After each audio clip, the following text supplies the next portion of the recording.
Welcome to my session here at Porto Tech Hub, my first time here. It's called Jakarta EE Meets AI, with the subtitle Integrating AI in Your Enterprise Java Applications. So it's not about Python, it's about Java. So you come to the right place. My name is Ivar Grimstad. I'm the Jakarta EE Developer Advocate at Eclipse Foundation. And if you want to follow me on social media, I promised myself right before this talk, I have to clean this up a little. There are way too many accounts here, but it seems like the tech community is shifting towards blue sky these days, so that's probably where you want to be. Otherwise, LinkedIn is a good place to connect with me as well. I'm a Java champion and Oracle Ace Pro. I'm in the JCB Executive Committee representing Eclipse Foundation there, as well as I'm a Apache NetBeans committer, and I run a Java user group in Malmö in Sweden. So, before we start, let's have a history lesson. Who here is born after 1995? Yeah, so Java is older than you. Yeah. So 1995 Java is 30 years next year. And Java was intended on tablets and devices. But it soon soon showed that it was good for server-side developments as well. So in 99, they launched J2EE, and J2EE was a tremendous success. That's what powers everything today. That's what your bank transactions are going through and your financial stuff, if you do things. It's J2EE, that's what's running on the server, or Java at least. So J2EE was a little bit over-engineered, or maybe a little too much architecture around it. So Spring came around in 2004, and made things a little bit easier, or at least we moved from one XML format to another. Then J2EE was rebranded to Java EE in 2006. So I guess you still get LinkedIn recruiters asking for J2EE developers, but that's in 2006 it was renamed to Java EE. And then they started picking up stuff that Spring had introduced and moving it and introducing it in Java EE as well, so modernizing the platform, making it simpler, easier to use. There were none of the old, difficult J2EE stuff left. Then JSR 330 came around. That was the Spring Faults that introduced that one to get dependency injection, add inject and add autowire to be used interchangeably in Spring. Java 7 came around in 2013, and then kind of the playing field was level again. It was pretty much as good as Spring was at the time. Then they, of course, came with Spring Boot, and that took over again. And Spring Boot is probably the most dominant thing today. How many are Spring developers? Most of you, yeah. So Jakarta EE developers or Java EE? Not that much, yeah? You'll see, you'll get there. And Jakarta EE came in 2017 when it was moved from JCB over to Eclipse Foundation, and we rebranded it again to Jakarta EE. And since then, we've launched a couple of releases. In 2020, we did the Jakarta EE 9 with the namespace change. You've probably done that migration with those Spring applications. So we're not going to do that again. But that's how you see how dependent the Java ecosystem is on Jakarta EE, how much you had to work with just this namespace change, that what this single project did. And then in 2024, this year, we're planning on releasing Jakarta EE 11, hopefully by the end of the year. And Jakarta EE is about specifications. And specifications are written in a human-readable document, a PDF or HTML file that you can read, and that describes the technology and the requirements to it. There is an API in Maven Central that we as developers are using. And there is a TCK or test compatibility kit that we use to verify that an implementation fulfills all the requirements of a specification. And if it does that, it's a compatible implementation. And we need at least one compatible implementation to have a final specification. But we want as many as possible. Jakarta EE 10 is the current release, at least until the end of next month, hopefully. And Jakarta EE 10 looked like this. So in 9, we only did the namespace change. And that was because we wanted to do this migration as easy as possible for you. Because if we have changed the APIs as well, that migration would have been a lot harder. So there were lots of changes kind of waiting, and all the blue ones were updated here in EE10. If you compare this to 11 that is coming, you see it's kind of the same amount. About half of the specifications are updated, and we add a new one. So I'll talk a little bit about a couple of the specifications of Jakarta EE11 before we come into AI, and we will I'll only touch those specifications that we'll be using in the demos. So if we look at 11 platform, that's the collection of all the specifications, and it is a specification on its own. So each of these have implementations, like for example, persistence. An implementation of persistence is Hibernate, and you probably use Hibernate in your Spring applications. And an implementation of validation is Hibernate Validator, and you probably use that in your Spring applications as well. An implementation of Servlet, that's Tomcat, and you probably use Tomcat in your Spring applications. So it's sort of everywhere. But there's also a specification on its own, the full platform, that it can be a compatible product of. A subset of the platform is the web profile. So that is a smaller platform, if you like, where you also can have a compatible implementation of, and this is more for traditional web applications that has a UI and some persistence and security. It has everything you actually need, unless you need the more enterprisey things that a platform comes with. And in 10, we also introduced the core profile. And the core profile is yet another subset, and core profile is targeting microservices or headless services, if you like. So it's not for UI, it's just for the RESTful endpoints. And one of the key specifications here is CDI Lite, that was new in 10. And CDI Lite enables us to resolve the dynamic things that CDI does, usually on startup and runtime, but do it on compile time, so we can use GraalVM and compile to native. Jakarta 11, we will compile the APIs to Java 17, so you have to be on 17 or higher. But we will make sure it runs on 17 and 21. So we can use 21 features if we want to. And the demos I'm running will be on 23. So it supports newer Java versions as well. But you have to be on at least 17 to use it. But that's sort of where the industry is going. Anybody on 11 today? Or before 11 even? Okay, for you. We feel for him. But yeah, so otherwise you're on 17 or 21? Yeah, good. You should always use it as new as possible. So the release cadence we're establishing with this is sort of a 2-year cadence.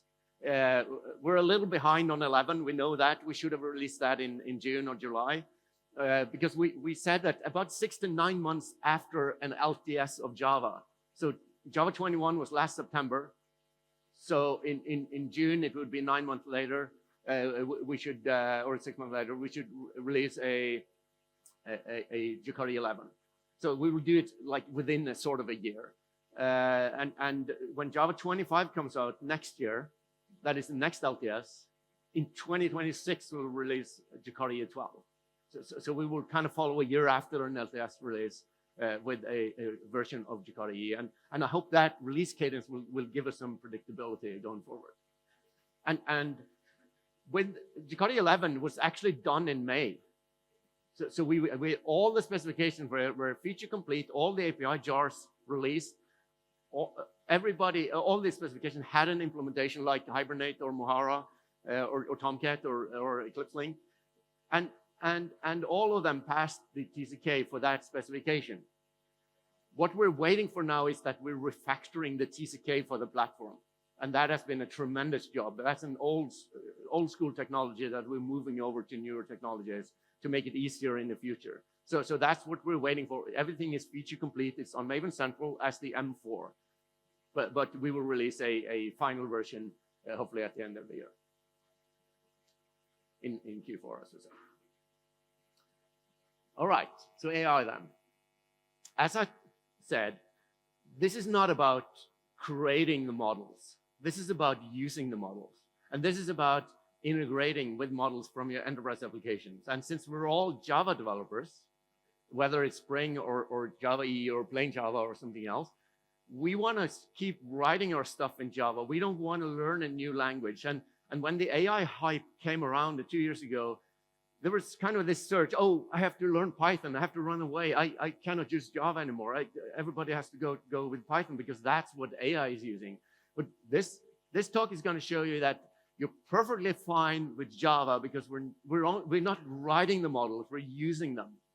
We're integrating with them. And I'll show some technologies here in Jakarta EE that we can use to integrate with AI models and also use a lot of other frameworks. The first one is Jakarta RESTful web services, which is the specification in Jakarta EE for creating RESTful endpoints, as the name implies. It also has a client that you can use to call RESTful endpoints. And that's what I'm going to use in this talk. So in the latest version of Jakarta RESTful web services, we're removing some stuff, making ready for some deprecations in the future, just making it leaner and easier for the platform to use in the future. So it's not a big release, it's just kind of a cleanup of some stuff here and there. We're also going to touch into CDI, which is the glue that glues everything in Jakarta EE together. And I'm going to use CDI a lot to show how the programming model in Jakarta EE works. And the latest version of CDI is not a big release. They're not doing much. They're adding support for seal types and records so you can inject them. And at priority on producers. Otherwise, it's more or less just a cleanup release, since CDI 4 was a big release.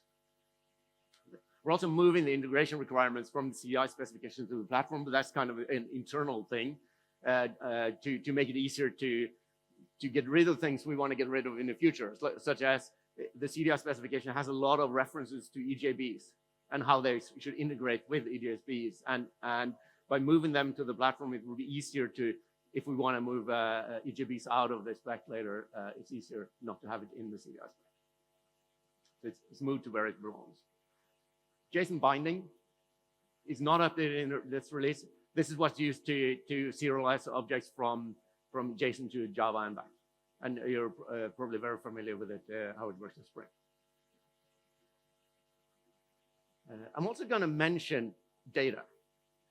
And I'm not going to use it today, but since we have a lot of Spring developers there, you're probably very much familiar with this sort of code to write a Spring data repository like this.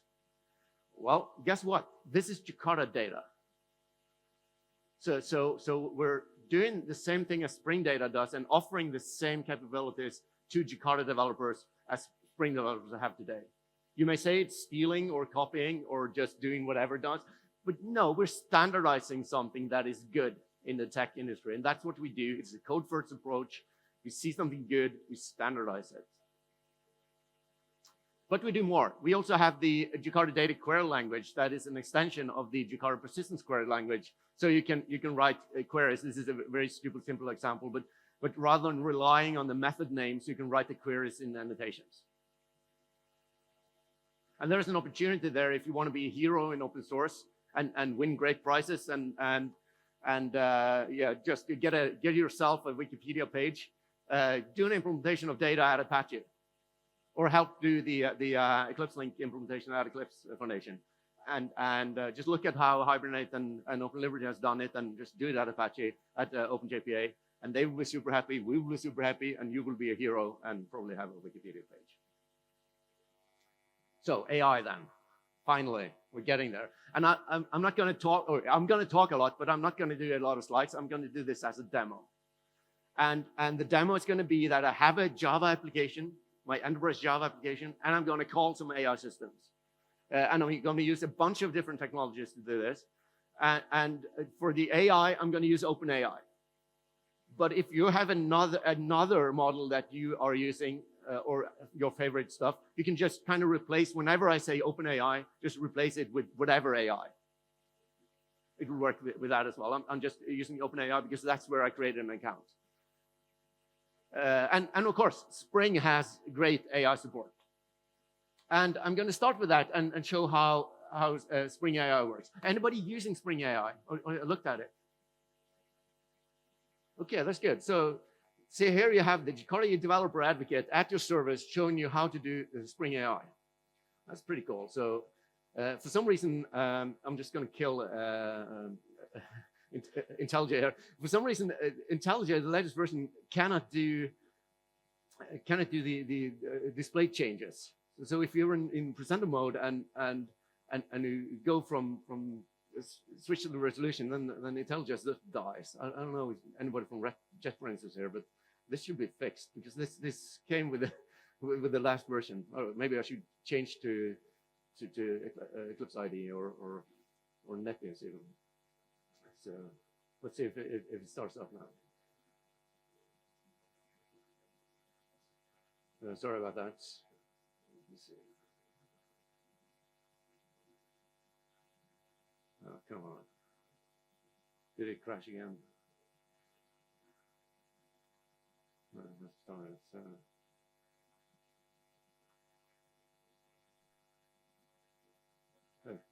So what I'm going to do is to show you some Spring data. So I'll beef up the font a little bit here. There we go. So Spring AI. This is an application I've generated from the Spring initializer or start Spring.ai. You just choose. I chose two things. I choose the starter web and the Spring AI, OpenAI Spring Starter. So if you want to use something else, it's Spring AI something else starter, right? So this is the OpenAI. Otherwise, it's just a standard Spring Boot application with nothing in it. If we look at the code, it's a Spring Boot application, and it has a REST controller, and it's auto-wiring in a Spring AI service there. And this Spring AI service is a Spring component I've written myself. I'll tell you later why I did this. I could have done everything in this file, but I wanted to split that AI stuff into a separate component, and you'll see it in a later demo. And it's a GET service that takes a message in and sends this message to this AI service. And this AI service, this is where the Spring AI stuff happens. So this is just a basic Spring Bean. And here is where I can do the Spring AI thing. So I'll just inject not the chat client, that was a previous version of Spring AI. I'll add the chat client builder, and then I can use this builder to build. That's what you use builders for. Then I can prompt it with a message that I'm getting in. And from this one, I can call the AI, and I can retrieve the content that I get from this request. So you can see it's a very fluent, and as a Spring developer, you're probably very familiar with this way of coding. It's a very fluent API. It's very easy to use. This is all you have to do to call OpenAI. Except one thing, you need to configure it. So you need to give it a API key. That's all you need to do. You don't need any other configuration. It will figure it out for you. So running this one, I can go maybe clean package. There we go.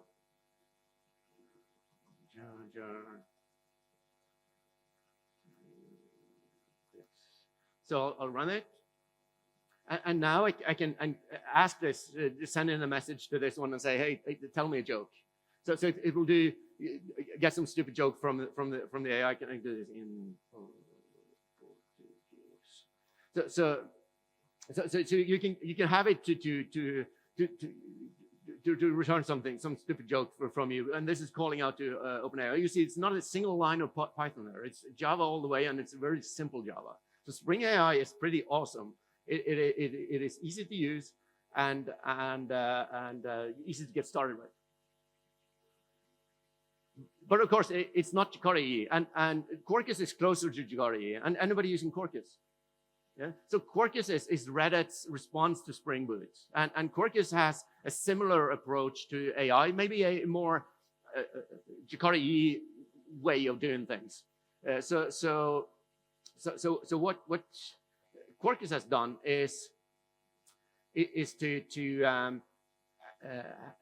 have the same way of kind of initializing. They also have a starter. You can just generate things. But what you typically do is you need the REST things. That's like the Spring Web starter. Then you, and the JSON stuff to serialize the objects. And then they have this LangChain OpenAI component. So here also you can use whatever AI stuff you want to do, but LangChain for J is probably the default.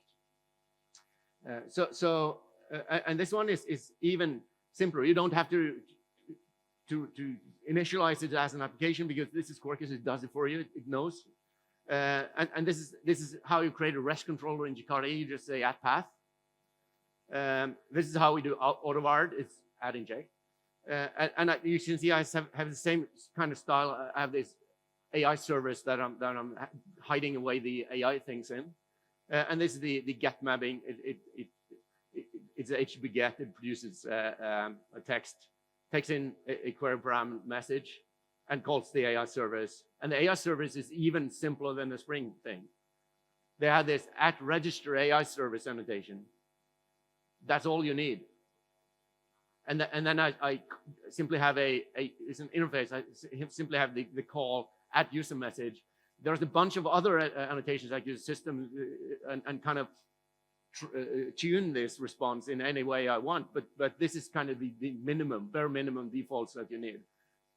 And as with Spring, you need to give it the API key. So Quarkus is even simpler than Spring, or it's at least as simple, but it's more a Jakarta EE programming model.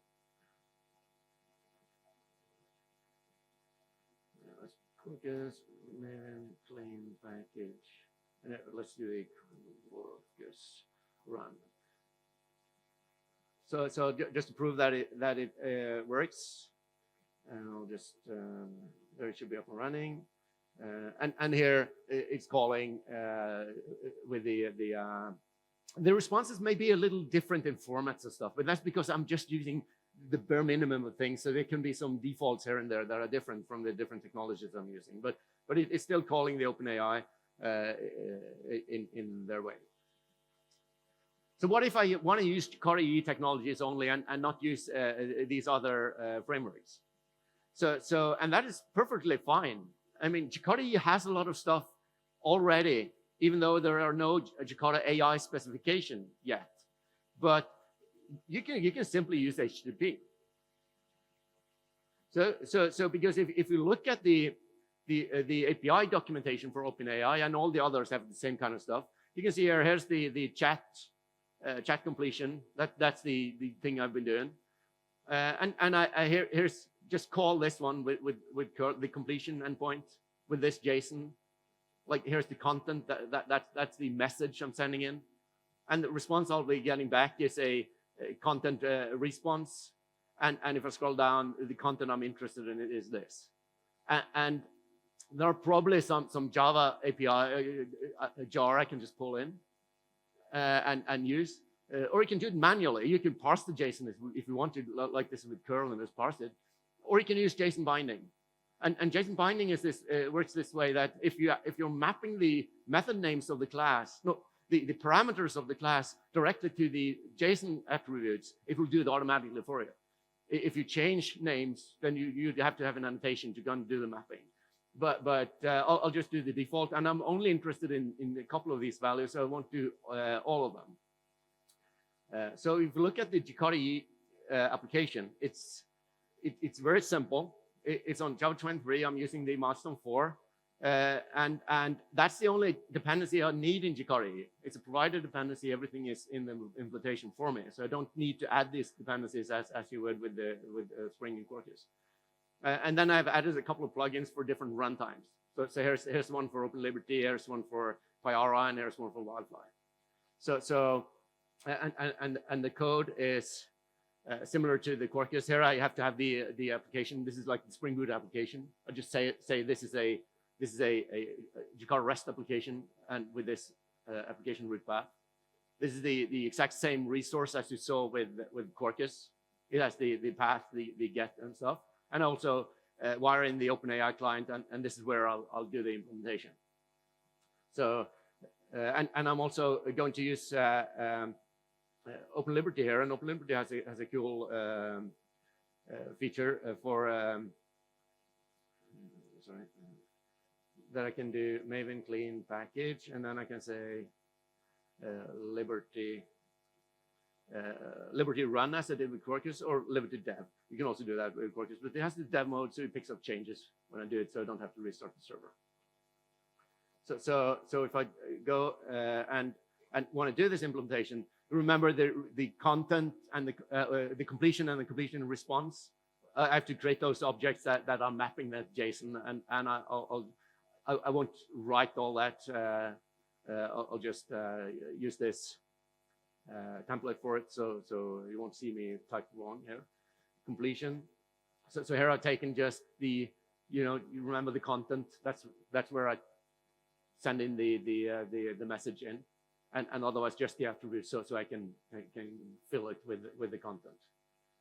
Same thing with the completion response.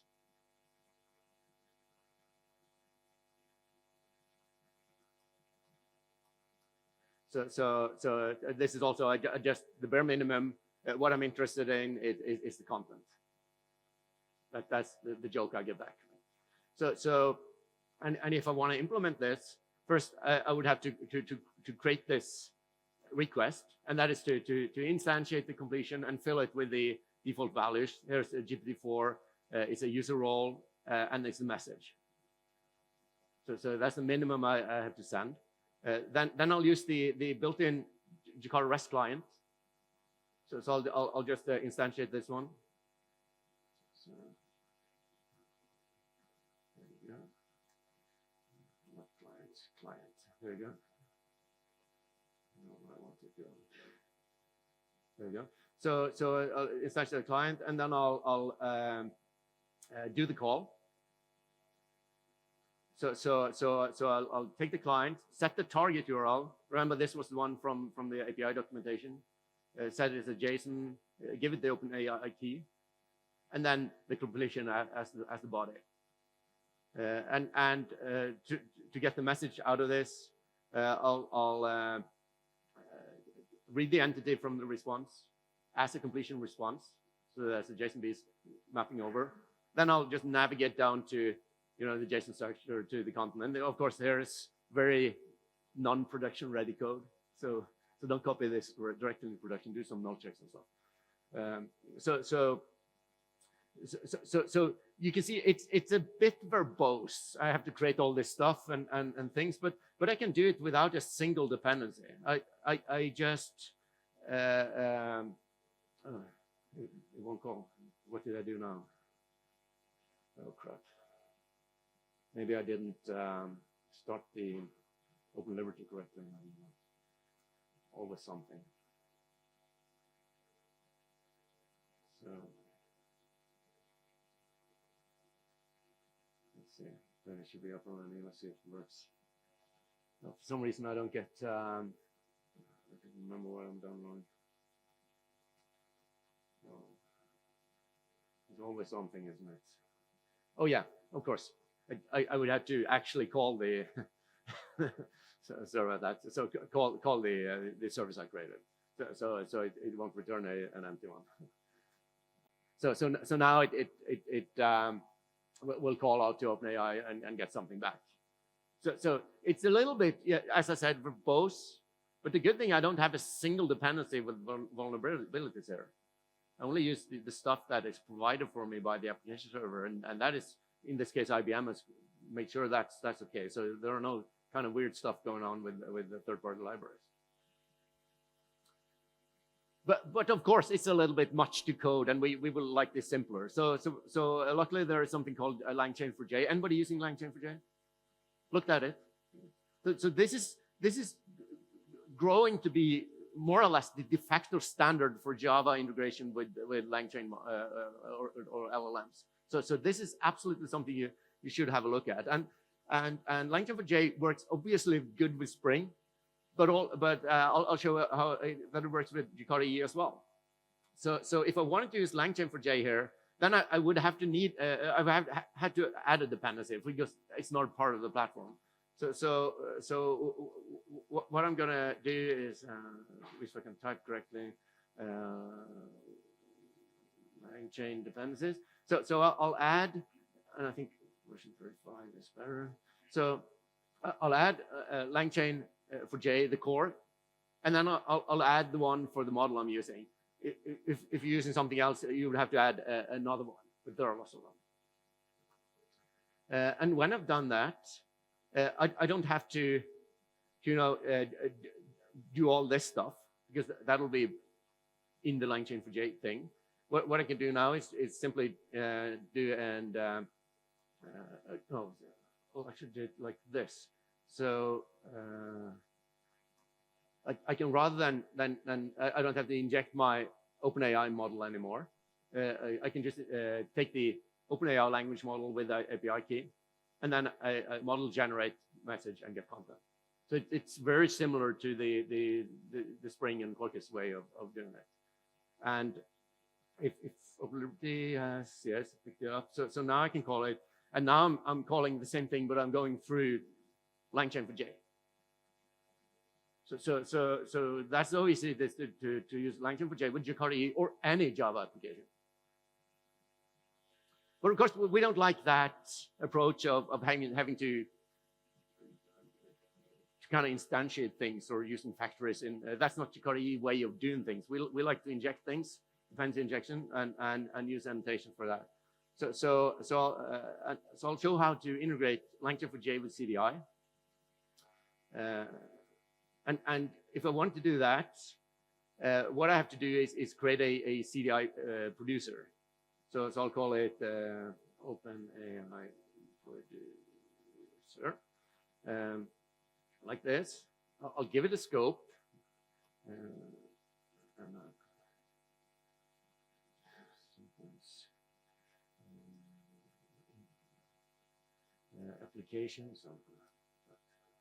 Application scope, like this. And then I'll add a method that is going to return a OpenAI LangChain model, get model, like this. Let's do this public. And then I can take the code I have here and just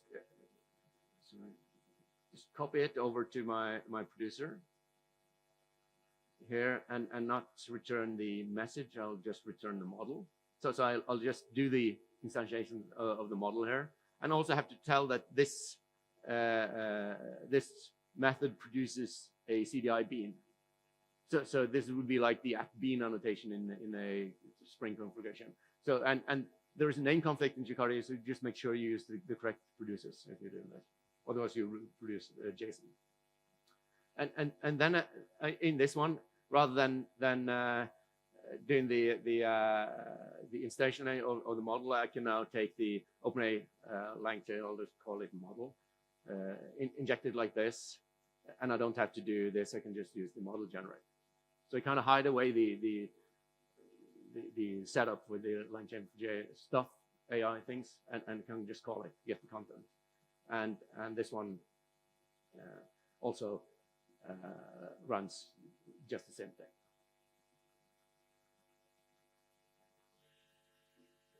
But what if I really like Spring AI, but my applications are written in Jakarta?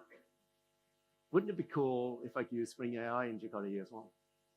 And there's actually a way you can with the same CDI trick. So there is something you need to do to prepare this one, and that is because a Spring Boot application it's a jar, sort of. They created that jar, but that's a Spring Boot application. It's not a jar that you can just hook in as a dependency. They do some magic there, so you have to get rid of that.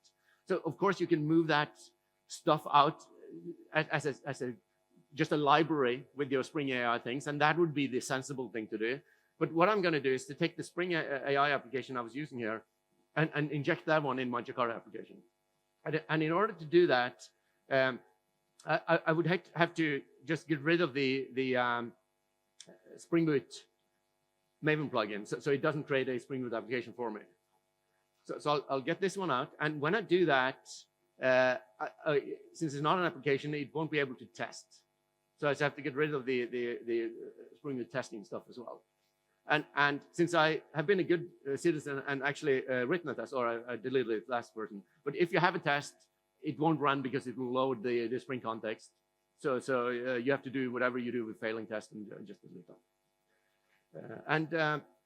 When I've done this, I'll just stop the server now. So when I've done this, I will go to the Dix Spring AI, and now I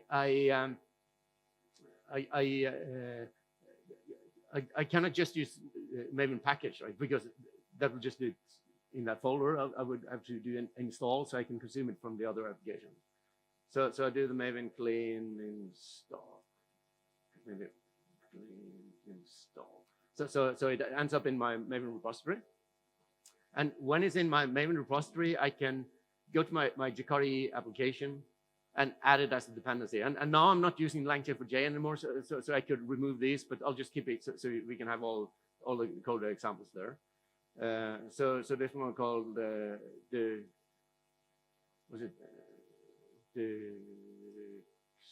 Spring AI there. So this is the same application as I just modified down here. See this Spring AI. So when I've added that to my Jakarta EE application, what I can do then is to create a similar producer as I did with the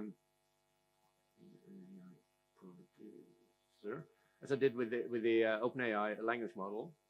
I'll add the application scope, and here there are three things I have to do. Since I can't kind of just instantiate things right away, the first thing I have to do is I need the Spring context, so I can get the beans. And when I have the Spring context, I can do a register some beans at the Spring context. So what I'm doing here is I register the entire Spring AI application. That is this one. So when I register that one, what I can do then is to use the Spring code to get the bean and get the Spring AI service. And this is why I split this out as a separate component. So then I can get the Spring AI service, and when I have that one there, I can do and add inject the Spring AI service, and when I have this Spring AI service, I can do return Spring AI service call with a message, and I can comment out this one. And now I'm calling Spring AI from my Jakarta EE application. And to run this one, then it's Jakarta AI clean package. I'll run this in Pyara just to show you another implementation. So I'm not doing any changes in my code. I'm just moving from IBM to Pyara. Switching the implementation. I didn't really have to rebuild my application unless I do changes, even to move it over to an application. And that's kind of one of the strengths of Jakarta EE. This one is a little slower to start. It's not because of Pyara, the application. It's because they don't have a proper plugin like IBM has. So we're using this cargo plugin that is a little slow to start, but it should be up and running in a bit. And of course, I also had a Wildfly implementation there, so it could use that one as well. Let's see if something happens there, or if I have to, yes. So it's starting, it's getting there. So we're in time, we're good. So this will be the last demo, so I'll just start wrapping up.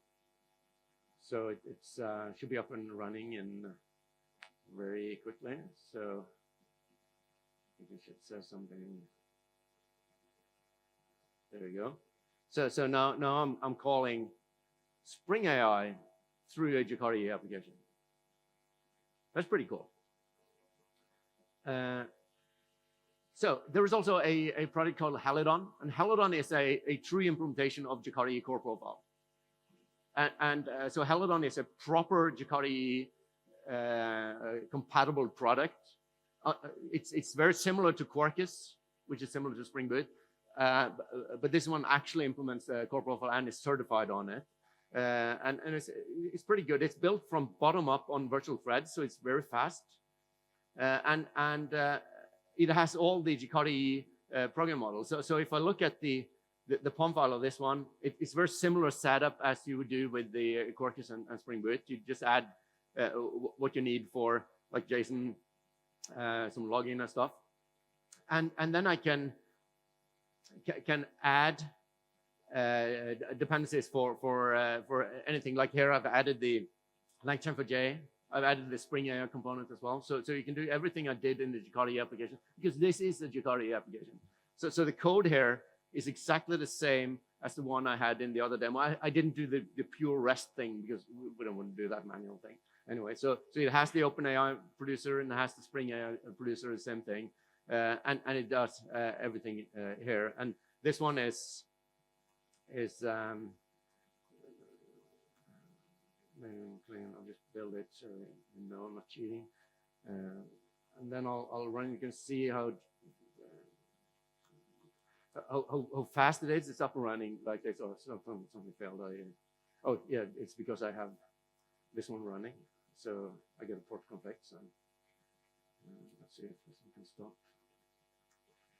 So you can see how fast it is up and running. So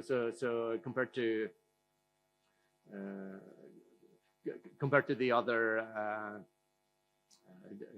it's very fast in everything, and it has high throughput since it's based on virtual threads. But you need to be on 21 or higher. So to sum up, Jakarta EE 10 is out there today. This is 10. 11 is coming next month.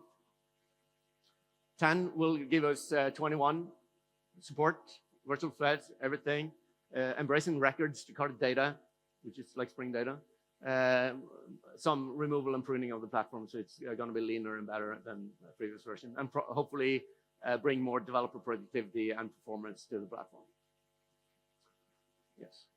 And it's based on 17, but runs on 17 and 21 and 23, as you saw in these demos. Jakarta EE and AI works fine together. You have the standard thing. You don't have a single dependency because it's just a REST call anyway. Or you can use all this library that adds a lot of functionality. You don't want to do this manually. So LangChain for J is probably the best library out there today. It's a more mature one, even though it's version 0.3.5. It's still growing to be the de facto standard used everywhere, I guess. If you want to learn more about Jakarta EE, you can use do my LinkedIn training course. Just ping me on LinkedIn and you'll get a free link. Or give me some money and scan the QR code, but you don't have to. If you want to learn more about Jakarta EE, go to jakarta.ee.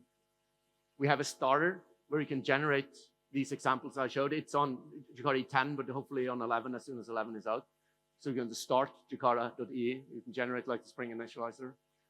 You can see the demo code for this application on Duke AI on my GitHub. And all of my social media and contacts on my page on Jakarta EE. So with that, I thank you very much for listening.